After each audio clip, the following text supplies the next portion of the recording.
ఈరోజే ఇందిరా ఏకాదశి, అత్యంత పవిత్రమైన మహిమాన్వితమైన రోజు. ఈరోజు మీరు ఏమీ చేయకపోయినా సరే అత్యంత పవిత్రమైన ఇందిరా ఏకాదశి వ్రతకథను ఎవరైతే వింటారో లేక చదువుతారో వారి జన్మల పాపాలు అగ్నిలో పడిన దూది మాదిరిగా నశిస్తాయి. కోటి జన్మల మహాపుణ్యం కలుగుతుంది. మరి బ్రహ్మ వైవత్ర పురాణంలోని ఈ ఏకాదశి వ్రతకథను ఇప్పుడు విందాం. ఈ కథను విన్నంత మాత్రం చేతనే 1000 గోవులను దానం చేసిన మహాపుణ్యం కలుగుతుంది. సకల భోగాలు అనుభవించి చివరికి వైకుంఠానికి చేరుకుంటారు. మరి బ్రహ్మ వైవత్ర పురాణంలోని ఆ కథను ఇప్పుడు తెలుసుకుందాం. ఒకసారి శ్రీకృష్ణుడితో ధర్మరాజు ఇలా పలుకుతాడు. శ్రీకృష్ణ మధుసూదన, భాద్రపద మాసంలో వచ్చే కృష్ణపక్షంలోని ఏకాదశికి పురాణ ప్రసిద్ధమైన పేరు ఏమిటి? దాని మహత్యమేమిటి? నా యందు అనుగ్రహం ఉంచి ఈ ఏకాదశి గురించి వివరంగా చెప్పు అన్నాడు ధర్మరాజు. అప్పుడు కృష్ణుడు ఇలా పలికాడు. ఓ ధర్మనందన, భాద్రపద మాసంలోని కృష్ణపక్షంలో వచ్చే ఏకాదశికి ఇందిరా అనే పేరు ప్రసిద్ధంగా ఉంది. ఈ ఏకాదశి రోజున ఉపవాస వ్రతాన్ని ఆచరిస్తే దాని ప్రభావం వల్ల మహాపాపాలు నశించిపోతాయి. ధర్మరాజా, ఈ ఏకాదశి నీచ యోనులయందు పుట్టిన వారికి అలాగే దుర్గతి పాలైన పితృదేవతలకు సద్గతిని ప్రసాదిస్తుంది. నేను ఈ ఏకాదశికి సంబంధించిన ఒక కథను నీకు చెప్తాను. ఈ కథను విన్నంత మాత్రం చేతనే వాజపేయి యాగం చేసిన మహాపుణ్యం కలుగుతుంది. సమస్త పాపాలు తొలగిపోతాయి.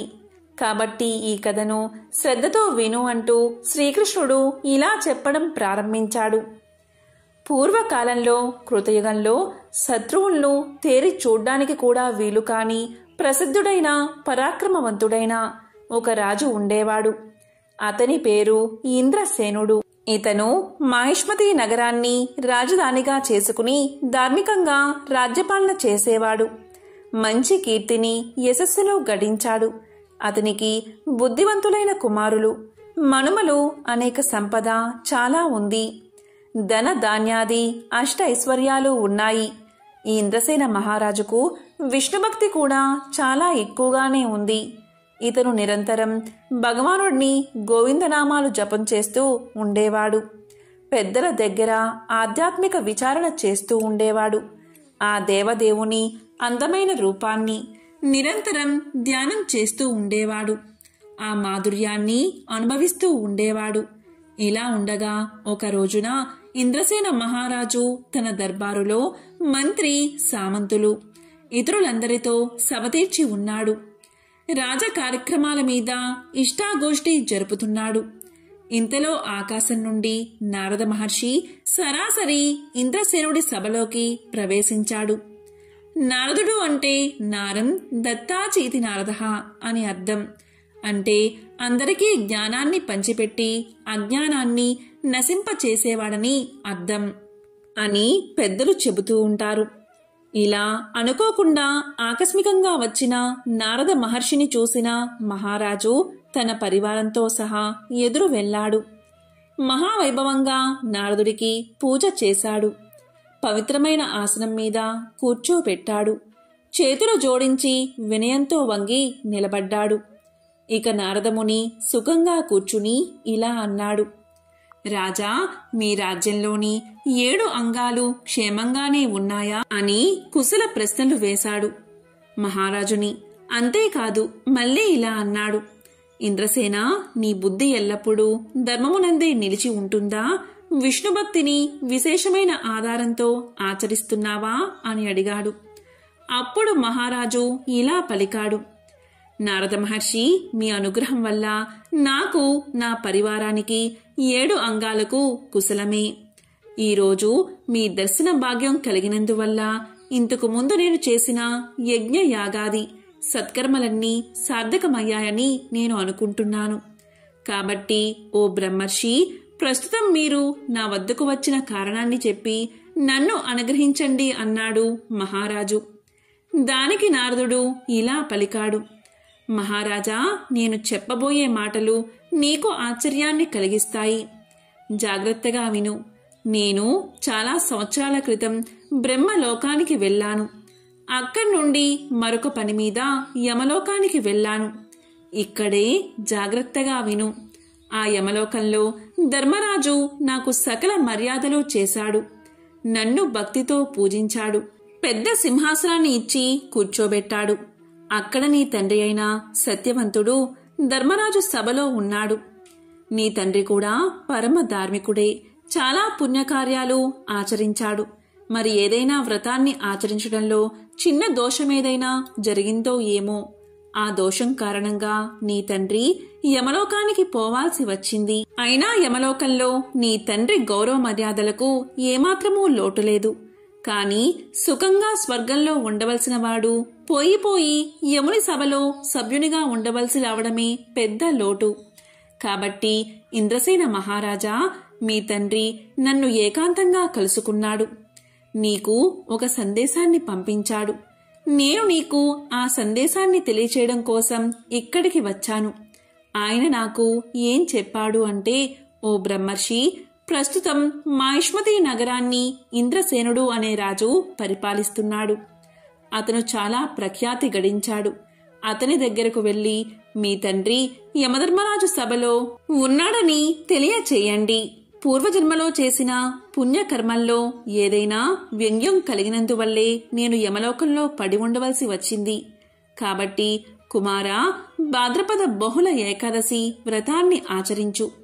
ఇలా చేస్తే నా వ్రతంలోని దోషాలు తొలగిపోతాయి. నన్ను స్వర్గలోకానికి పంపించినవాడు అవుతావు అని నీకు సందేశం పంపారు అని నారదుడు మహారాజుకు తెలియచేశాడు. కనుక నీవు నీ తండ్రికి స్వర్గలోక ప్రాప్తి కొరకై ఇందిరా ఏకాదశి వ్రతాన్ని ఆచరించు. ఆ వ్రత ప్రభావం వల్ల నీ తండ్రి స్వర్గలోకానికి తప్పక చేరుకుంటాడు అని నారదుడు తెలియచేశాడు. దానికి ఇంద్రసేన మహారాజు ఇలా అన్నాడు, ఓ నారద మహర్షి, ఇందిరా ఏకాదశి వ్రతాన్ని ఎలా ఆచరించాలి, ఏ పక్షంలో ఏ తిథిలో చెయ్యాలి, నా యందు అనుగ్రహాన్ని ఉంచి నాకు చెప్పండి అని అన్నాడు. అప్పుడు నారదుడు ఇలా అన్నాడు, మహారాజా, నీవు కోరుకున్న శుభప్రదమైన ఆ ఇందిరా ఏకాదశి వ్రత విధానాన్ని వివరిస్తాను. సావధానంగా విను. భాద్రపద మాసంలో కృష్ణ పక్షంలో శుభకరమైన దశమి నాడు ప్రాతకాలముందే శ్రద్ధతో కూడిన మనసు కలవాడవై స్నానం చేయాలి. ఆ తరువాత మధ్యాహ్న సమయంలో నదియందు కాని చెరువందు కాని బయట ఉన్న నీటియందు కాని స్నానం చేయాలి. పితృదేవతల ప్రీతి కొరకై మిక్కిలి శ్రద్ధతో పితృతర్పణాలు ఇవ్వాలి. బ్రాహ్మణులకు భోజనం పెట్టాలి. తరువాత వ్రతాన్ని ఆచరించాలి. నీవు ఒంటిపూట మాత్రమే భోజనం చెయ్యాలి. రాత్రిపూట ఏమీ తినకూడదు. నేల మీద చాప పరుచుకుని పడుకోవాలి. బ్రహ్మచర్యాన్ని పాటించాలి. దశమినాటి రాత్రి గడిచిపోతుంది. మరునాడు ఏకాదశి. ఆ రోజున 12 విధములైన పొడిని కాని లేక మామిడి ఆకులు మొదలైన వాటితో కాని పళ్ళు తోముకుని ముఖం కడుక్కోవాలి. పుల్లతో మాత్రం పళ్ళు తోమకూడదు.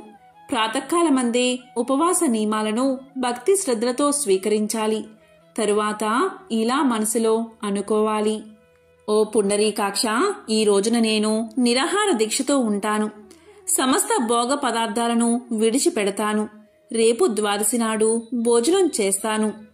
ఓ అచ్యుతా, నాకు నీవే దిక్కు. కాబట్టి ఈ వ్రతాన్ని నిర్విఘ్నంగా జరిగేటట్లు చెయ్యి అని భావించి నియమంగా స్వీకరించాలి.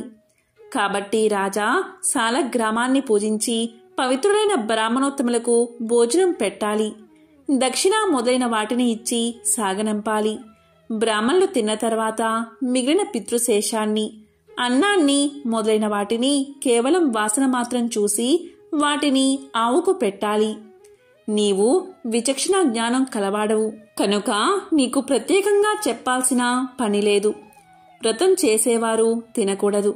తర్వాత రాత్రిపూట మళ్ళీ ఆ పుండరీకాక్షుడికి ధూపం, దీపం, నైవేద్యం, గంధం మొదలైన 16 ఉపచారములతో పూజించి జాగరణ చెయ్యాలి. తరువాత కలశాన్ని స్థాపించాలి. అందులో భగవంతుణ్ణి ఆవాహన చెయ్యాలి. తరువాత మరునాడు ద్వాదశి. ద్వాదశి రాగానే మరలా భగవంతుణ్ణి పూజించాలి. భక్తితో బ్రాహ్మణులకు భోజనం పెట్టాలి. తరువాత తాను బంధువులతోనూ కుమారులతోనూ మనమలతోనూ కలిసి మౌనంగా భోజనం చెయ్యాలి. నేను చెప్పినట్లుగా అలసత్వ దోషం పొందకుండా వ్రతాన్ని ఆచరించు. నీ తండ్రి యమలోకం నుండి స్వర్గానికి చేరుకుంటాడు. అలాగే మిగిలిన నీ పితృదేవతలు కూడా స్వర్గాన్ని పొందుతారు అని చెప్పి నారదుడు సభ నుండి అంతర్ధానమయ్యాడు. నారదుడు చెప్పిన విధంగా ఇంద్రసేన మహారాజు ఉత్తమమైన ఇందిరా ఏకాదశి వ్రతాన్ని ఆచరించాడు. ఆ మహారాజునందు అలాగే అతని కుమారులు, మనవలు, అంతఃపుర కాంతలు, సేవకులు, ఉద్యోగులందరూ ఆ వ్రతంలో పాల్గొన్నారు. వ్రతం పరిసమాప్తమైనది. ఆ క్షణంలోనే స్వర్గం నుంచి పుష్ప వర్షం కురిసింది. దేవతలు కూడా ఆ వ్రతాన్ని మెచ్చుకున్నారు. ఇంద్రసేన మహారాజు తండ్రి అయిన సత్యవంతుడు గరుడ వాహనమెక్కి వైకుంఠాన్ని చేరుకున్నాడు. ఇక ఇంద్రసేన మహారాజు సామ్రాజ్యం కూడా శత్రుబాధలు లేకుండా ఉంది. రాజ్యాన్ని ధార్మికంగా పరిపాలించాడు. అందువల్లే అతను రాజర్షి అని పిలువబడ్డాడు. ఇంద్రసేన మహారాజుకి ముసలితనం వచ్చాక ఆ మహారాజు తన కుమారుడికి రాజాభిషేకం చేశాడు. తాను స్వయంగా శరీరంతోనే స్వర్గానికి చేరుకున్నాడు.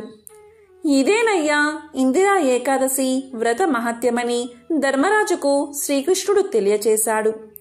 అంతేకాదు, శ్రీకృష్ణుడు ధర్మరాజుతో ఇలా చెప్పాడు. కాబట్టి ధర్మరాజా, దీన్ని చదివినా విన్నా కూడా సమస్త పాపాల నుండి విముక్తి లభిస్తుంది. విన్నవారు చదివినవారు కూడా ఈ లోకంలో సమస్త భోగాలను అనుభవించి చివరికి వైకుంఠాన్ని చేరుకుంటారు.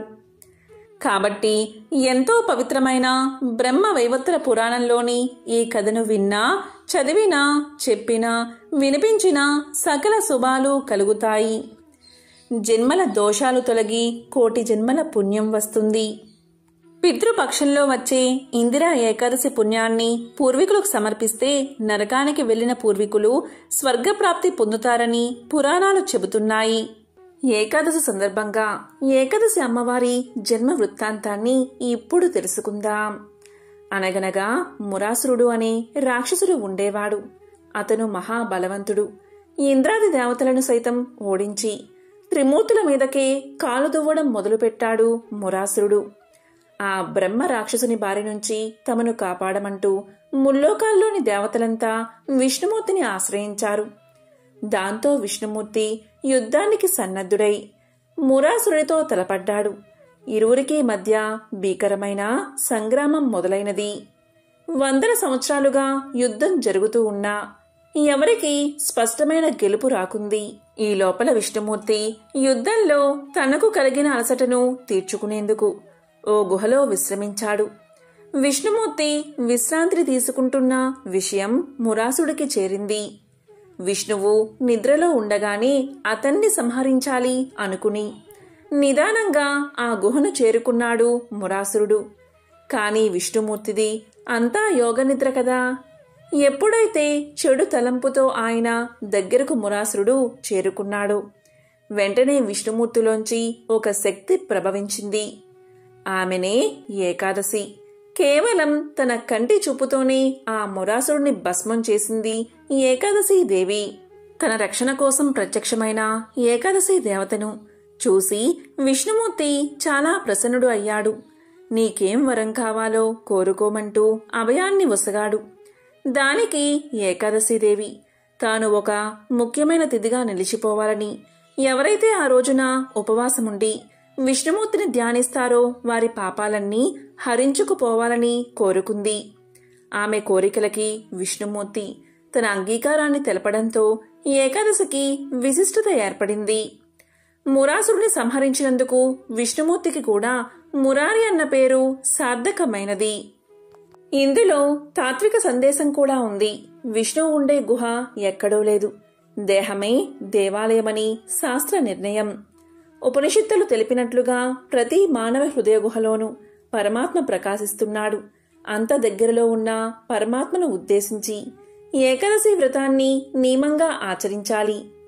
ఉపవాసం ద్వారా 11 ఇంద్రియాలను నిగ్రహంతో ఉంచుకుని పూజ, జపం, ధ్యానం మొదలైన సాధనాల ద్వారా ఆరాధించమని భావం.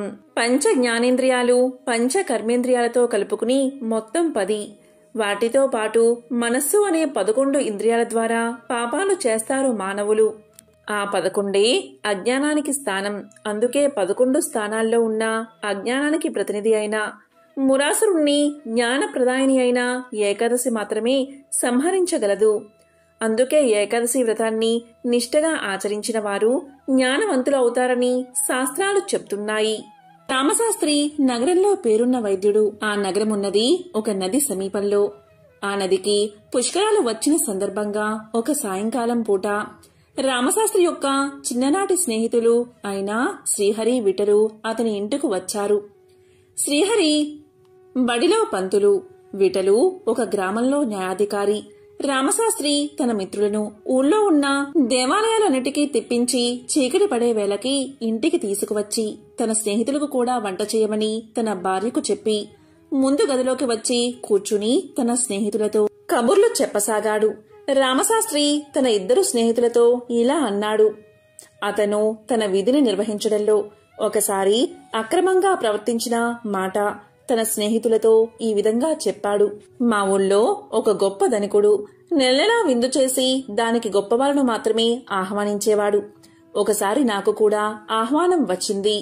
ఊళ్ళోని గొప్పవాళ్ళ చిట్టాలో నా పేరు కూడా దక్కింది కదా అని ఊరి పెద్దలను పరిచయం చేసుకుని నేను కూడా నా వృత్తిలో బాగా పైకి రావచ్చని ఎంతో సంతోషించాను. నాకు ఉన్నంతలో మంచి బట్టలు కట్టుకుని విందుకు బయలుదేరబోతూ ఉండగా ఒక పెద్దావిడ ఎంతో గోలగా ఏడుస్తూ నా కాళ్ల మీద పడి నా మొగుడి ప్రాణం నువ్వే కాపాడాలి బాబూ అని నన్ను వేడుకుంది. నేనేమో ఈ పేదరాలి మొగుడికి వైద్యం చేస్తే నాకు లాభం ఉండదు అని తలిచి నేను తొందరగా పని మీద వెళ్తున్నాను అని చెప్పి వెళ్లిపోయాను. అయితే ఏదో అవాంతరం వచ్చి ఆ రోజు ఆ విందు వాయిదా పడింది. వెంటనే నేను ఇంటికి తిరిగి వచ్చి ఆ పేదరాలి ఇల్లు కనుక్కుని వెళ్లేసరికి అంతా మించిపోయింది. సమయానికి చికిత్స జరగక ఆమె భర్త చనిపోయాడు. ఈ ఒక్క సందర్భంలో తప్పితే నేను నా విధి నిర్వహణలో ఎప్పుడూ పొరపాటు చేయలేదు అన్నాడు రామశాస్త్రి. ఇక బడిపంతులు అయిన శ్రీహరి తన స్నేహితులతో ఇలా చెప్పాడు. నీలాగే నేను కూడా ఒకసారి నా ధర్మాన్ని అతిక్రమించాను. దాని గురించి చెప్తాను వినండి అని ఇలా చెప్పసాగాడు. నేను పనిచేసే జమీందారుగారి బడిలో జమీందారుగారి అబ్బాయి చదువుకునేవాడు. అది కూడా తమ బడే కనుక చదువు విషయంలో అశ్రద్ధ చేస్తూ కూడా విద్యార్థుల్లో మొదటివాడుగా ఉండేవాడు. ఆ బడిలో ఒక రైతు కొడుకు చేరాడు. వాడు చాలా చురుకైనవాడు. ప్రతి విషయంలో వాడు జమీందారుగారి అబ్బాయిని మించి ఉండేవాడు.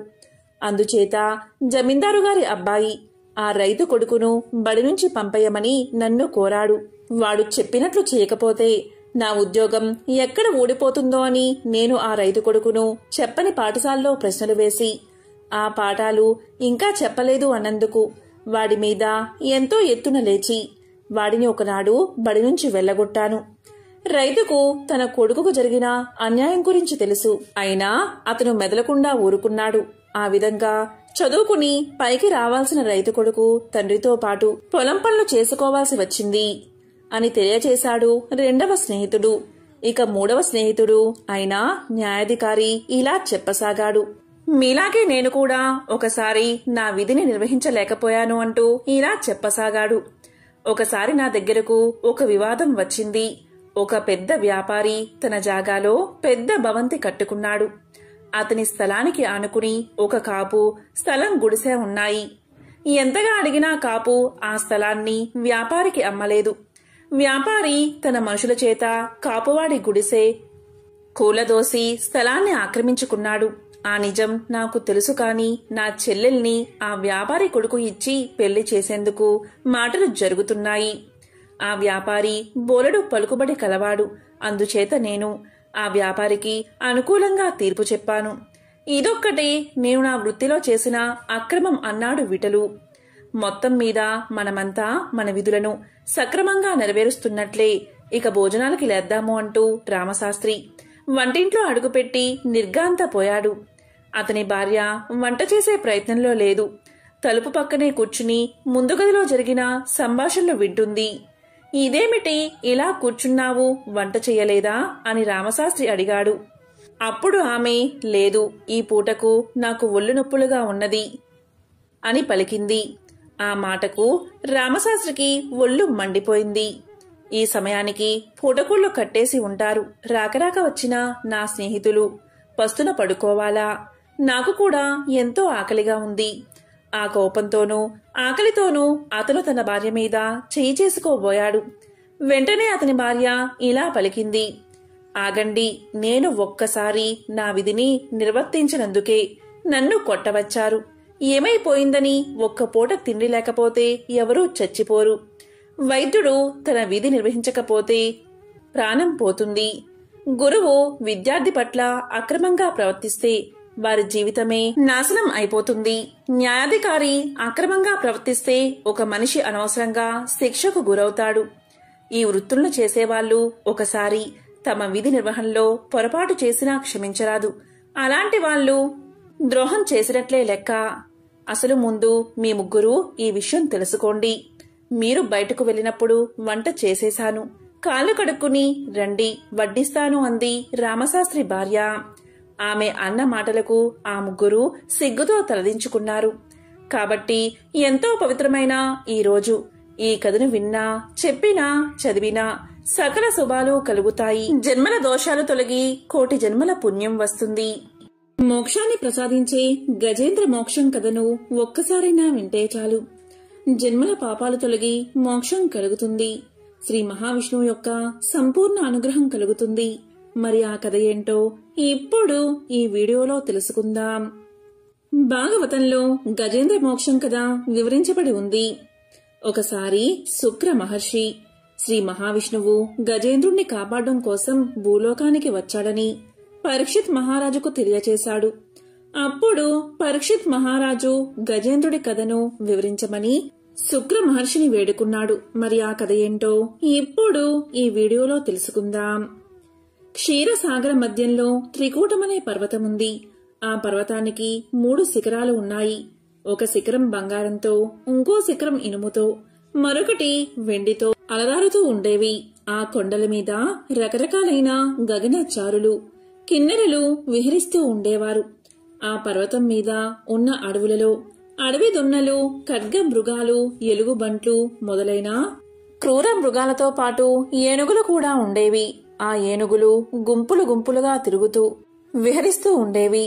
ఒకరోజు ఆ గుంపులు ఆహారం కోసం దాహ బాధతో తిరుగుతూ సరోవరానికి చేరుతూ ఉన్నప్పుడు ఒక ఏనుగుల గుంపు చీలిపోయింది.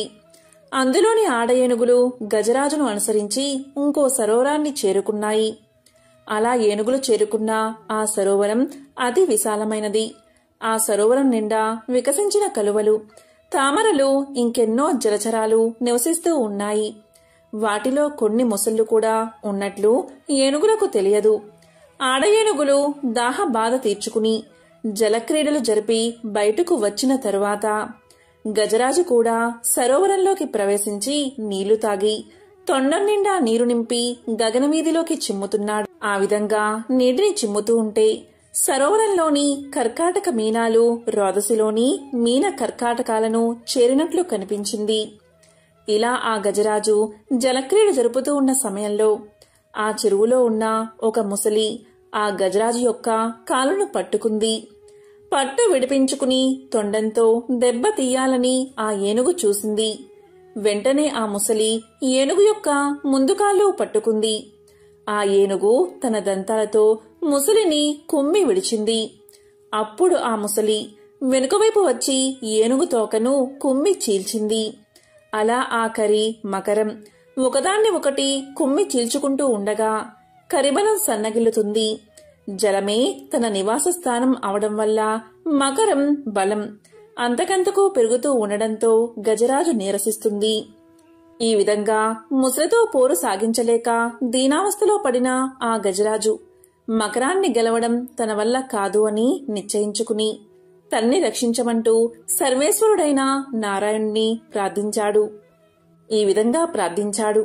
అక్కడెక్కడో వైకుంఠపురంలోని ఓ మూల ఒక సౌధం, ఆ సౌధ పరిసరాల్లో మందారవనం, అందులో అమృత సరస్సు. అక్కడ మంచంపై లక్ష్మీదేవితో వినోదించు శ్రీమన్నారాయణుడికి ఏనుగు పాహి పాహి అని పెట్టిన కేక వినిపించగానే వెంటనే బయలుదేరాడు మహావిష్ణువు. భక్తుణ్ణి రక్షించడానికి భగవంతుడు బయలుదేరిన తీరు అమోఘం. గజేంద్రుడి ప్రాణాలు కాపాడాలి అనే ఉత్సాహంతో నిండిపోయిన విష్ణుమూర్తి లక్ష్మీదేవికి చెప్పలేదు. శంఖ చక్రాలను రెండూ చేతుల్లోకి తీసుకోలేదు. సేవకులనెవరినీ పిలవలేదు. గరుడ వాహనాన్ని సిద్ధపరుచుకోలేదు. చెవిదుద్దు వరకు జారిన జుట్టు చక్కదిద్దుకోలేదు. ప్రణయ కలహంలో ఎత్తిపట్టిన లక్ష్మీదేవి కొంగైనా వదల్లేదు. అలా వెళ్తున్న నారాయణ్ణి చూసి మహాలక్ష్మి తన మనసులో ఈ విధంగా అనుకుంది. ఏ దుష్ట దుశ్శాసనుడు కబంధ హస్తాల్లోనైనా చిక్కుకున్న ద్రౌపదీదేవి వంటి ఇల్లాలు మొరపెట్టుకుంటుందా? మళ్లీ పరమమూర్ఖుడైన సోమకాసురుడు వేదాలను దొంగలించడానికి వచ్చాడా? అసురులు అమరావతిపైకి దండెత్తి వస్తున్నారా? ప్రహ్లాదుడు వంటి భక్తులను హింసించే హిరణ్యాక్షుడు మళ్లీ బయలుదేరాడా అని సంశయించి ఆయన వెంట బయలుదేరింది. ఆ విధంగా గజరాజు ఉన్న సరోవరాన్ని చేరుతూనే తన సుదర్శన చక్రాన్ని విడిచిపెట్టాడు మహావిష్ణువు. ఆ సుదర్శన చక్రం విస్ఫులింగాలు చిమ్ముతూ మరుక్షణంలో సరోవరంలోకి ప్రవేశించి ఆ ముసలి తలను ఖండించింది. వెంటనే గజేంద్రుడు ఊపిరి పీల్చుకుని కొలను నుండి బయటకు వచ్చి కరణీ బృందాన్ని చేరి సంతోషంతో తొండం ఎత్తి పలకరించాడు. అప్పుడు శ్రీహరి తన శంఖాన్ని పూరించాడు. ఆ పాంచజన్యపు ధ్వని శత్రుజనానికి హృదయ విదారకం, సజ్జనులకు ఉల్లాసభరితాన్ని కలిగిస్తుంది. అప్పుడు నారాయణుడు తన కర స్పర్శతో ఆ కరిని అనుగ్రహిస్తాడు. ఆ అనుగ్రహంతో ఆ గజరాజు వైకుంఠాన్ని చేరుకుంటాడు. నిరంతరం ఎవరైతే శ్రీహరిని స్మరిస్తారో వారిని ఎప్పుడూ నేను విస్మరించను అని శ్రీదేవికి చెప్పగా ఆ లక్ష్మీదేవి దీనుల మొరవిని వారిని రక్షించే శ్రీ మహావిష్ణువుతో రావడం కంటే భాగ్యం ఏముంటుంది అని అనుకుంటుంది. గజరాజు నీటి నుండి తామర పుష్పాన్ని తీసుకువచ్చి స్వామివారి పాదాల దగ్గర పెట్టి నమస్కారం చేసింది. ముసలి చనిపోయినప్పుడు అందులో నుండి ఒక గంధర్వుడు వచ్చి గంధర్వ లోకానికి వెళ్లిపోయాడు. ఇలా కథ వింటూనే పరీక్షితుడు శుక్ర మహర్షితో ఇంతటి పుణ్యం ఆ గజరాజుకు ఎలా వచ్చిందో చెప్పమని అడగగా అప్పుడు శుక్ర మహర్షి ఇలా చెప్పసాగాడు. ఒకప్పుడు ద్రవిడ దేశాన్ని పరిపాలించే రాజు ఉండేవాడు. అతను అష్టాక్షరి మంత్రోపదేశాన్ని పొంది ఒక పర్వత శిఖరానికి చేరుకుని అక్కడ అష్టాక్షరి మంత్రం ఉపాసన చేద్దామని భావించి అక్కడే మంత్రజపం చేస్తూ ఉండగా అక్కడికి అగస్త్య మహర్షి వచ్చాడు. అయితే మంత్రజపం చేస్తున్నానని మహర్షి వచ్చినా లేవకపోవడంతో ఆగ్రహించిన అగస్త్యుడు నువ్వు ఏనుగు యోనియందు జన్మిస్తావు అని అతన్ని శపించాడు. అయితే మహాపురుషులు ఏనాడైతే మీ ఇంటికి వస్తారో ఆ రోజే మీ పూజ ఫలించిందని గుర్తు పెట్టుకోవాలి అనడంతో అలా గజరాజుగా జన్మించి తన ప్రాణాలు పోయే సమయంలో గత జన్మలో చేసిన మంత్రానుష్ఠాన ప్రభావం వల్ల శ్రీమన్నారాయణుడు గుర్తుకు వచ్చి శరణాగతి చేశాడు. ఇక గంధర్వుడి విషయానికి వస్తే గంధర్వుడు ఒకరోజు గంధర్వ కాంతలతో నీటిలో నిలబడి స్నానం చేస్తూ ఉండగా అక్కడికి బాగా చిక్కిపోయిన ఒక మహర్షి రాగా అతన్ని అపహాస్యం చేశాడు ఆ గంధర్వుడు. గంధర్వ కాంతలు నవ్వుతారని అనుకుని నీటి లోపల నుండి వచ్చి ఆ మహర్షి కాలని లాగాడు గంధర్వుడు. దీంతో మహర్షి నీటిలోకి పడిపోయాడు. అప్పుడు ఆగ్రహించిన మహర్షి నీకు నీటి అడుగు నుండి వచ్చి కాలులాగే అలవాటు ఉంది కనుక అలా చేసే ముసలివై జన్మించమని శపించాడు. ఆ విధంగా సుదర్శన చక్రంతో తల నరకబడగా అతనికి శాప విమోచనం కలిగింది. అందుకే గంధర్వుడయ్యి గంధర్వ లోకానికి వెళ్లిపోయాడు. ఈ విధంగా గజేంద్ర మోక్షం కథను శుక్ర మహర్షి పరీక్షిత్ మహారాజుకు తెలియజేశాడు. ఈ విధంగా భాగవతంలో చెప్పిన కథలన్నీ ఒక ఎత్తు అయితే గజేంద్ర మోక్షం ఒక ఎత్తు. ఎవరైతే ఈ గజేంద్ర మోక్షం కథని శ్రద్ధగా వింటారో వారి పాపాలన్నీ పరిహరించబడతాయి. ఐశ్వర్యం కలిసి వచ్చి దరిద్రం తొలగిపోతుంది. ఏకాదశి తిథి ఎప్పుడు మొదలైంది అంటే సెప్టెంబర్ 17వ తేదీ రాత్రి అంటే సెప్టెంబర్ 16 దాటిన తర్వాత వచ్చే రాత్రి. సెప్టెంబర్ 17 రాత్రి 12:21 మొదలై సెప్టెంబర్ 17వ తేదీ అర్ధరాత్రి 11:39 ముగుస్తుంది. ఇక ఏకాదశి మరుసటి రోజు అంటే ద్వాదశి రోజు ద్వాదశి పారణ సమయం వచ్చేసి సెప్టెంబర్ 18వ తేదీ ఉదయం 6:07 నుంచి 8:34 వరకు ఉంది. ఈ సమయంలో మహావిష్ణువును పూజించి ఎవరికైనా ఒకరికి సద్బ్రాహ్మణుడికి భోజనం పెట్టి ఏకాదశి రోజు ఉపవాసమున్నవారు భోజనం చెయ్యాలి. దీనినే పారణ అంటారు. పారణ చేస్తేనే ఏకాదశి వ్రతం చేసిన ఫలితం వారికి దక్కుతుంది. పొద్దున్నే లేచి తెల్లవారుజామున స్నానం చేసి శుభ్రమైన బట్టలు కట్టుకోవాలి. విష్ణువు యొక్క శాలిగ్రామ రూపాన్ని పూజించాలి. కుంకుమతో వస్త్రంపై స్వస్తికను తయారు చేసుకోవాలి. ముందుగా గణేశుడికి నమస్కారం చేస్తూ ఓం గణేశాయ నమః అని జపిస్తూ స్వస్తికపై పూలు మరియు బియ్యం చల్లి రోజు విష్ణుమూర్తికి అభిషేకం చేస్తే ఎంతో మంచిది. ఈ రోజు పూజ చేసే సమయంలో విష్ణు సహస్రనామం పఠించాలి. అలాగే కర్పూర హారతి ఇవ్వాలి. సాయంత్రం పూట తులసి మొక్క ముందు తప్పనిసరిగా దీపాన్ని వెలిగించాలి. అలాగే ఇందిరా ఏకాదశి వ్రత కథను చదువుకోవాలి. ఇందిరా ఏకాదశి వ్రతాన్ని ఆచరించడం వల్ల పూర్వీకులు యమలోకం నుండి విముక్తి పొంది స్వర్గలోకాన్ని చేరుకుంటారని పురాణాలు తెలియచేస్తున్నాయి.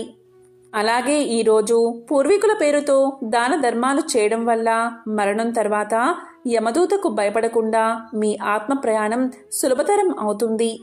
దీంతో పాటు మీ పూర్వీకుల ఆత్మలకు మోక్షం లభిస్తుంది. ఈ ఇందిరా ఏకాదశి ఖచ్చితంగా ఫలితాన్ని ఇస్తుందని పురాణాలు చెబుతున్నాయి.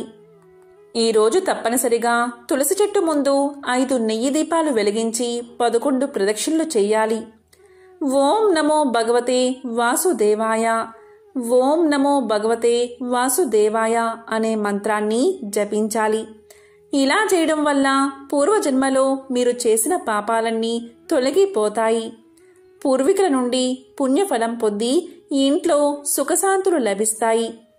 అలాగే ఈరోజు పితృపక్ష ఏకాదశి కాబట్టి 5 తమలపాకులపై శ్రీ అని రాసి విష్ణుమూర్తికి సమర్పించాలి.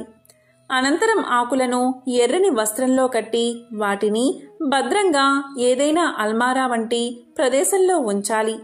ఇలా చేయడం వల్ల మీరు చేసే వ్యాపారంలో పురోగతి లభిస్తుంది. ఉద్యోగులకు పదోన్నతి లభిస్తుంది. మీరు ఇప్పటి వరకు పడిన కష్టాల నుండి ఉపశమనం లభిస్తుంది. ఈరోజు శ్రీ మహావిష్ణువును స్మరించుకుంటూ మీ ఇంటి ప్రధాన ద్వారం దగ్గరికి వచ్చిన ఆవుకు పచ్చ గడ్డిని తినిపించండి. ఇలా చేయడం వల్ల మీకు ఎంతో పుణ్యం కలుగుతుంది. ఎంతో పవిత్రమైన విశేషమైన ఈరోజు ఈ కథలను విన్నా, చదివినా, చెప్పినా, వినిపించినా జన్మల పాపాలు తొలగి కోటి జన్మల పుణ్యం వస్తుంది. సకల శుభాలు కలుగుతాయి. ఓం నమో నారాయణాయ. ఓం నమః శివాయ.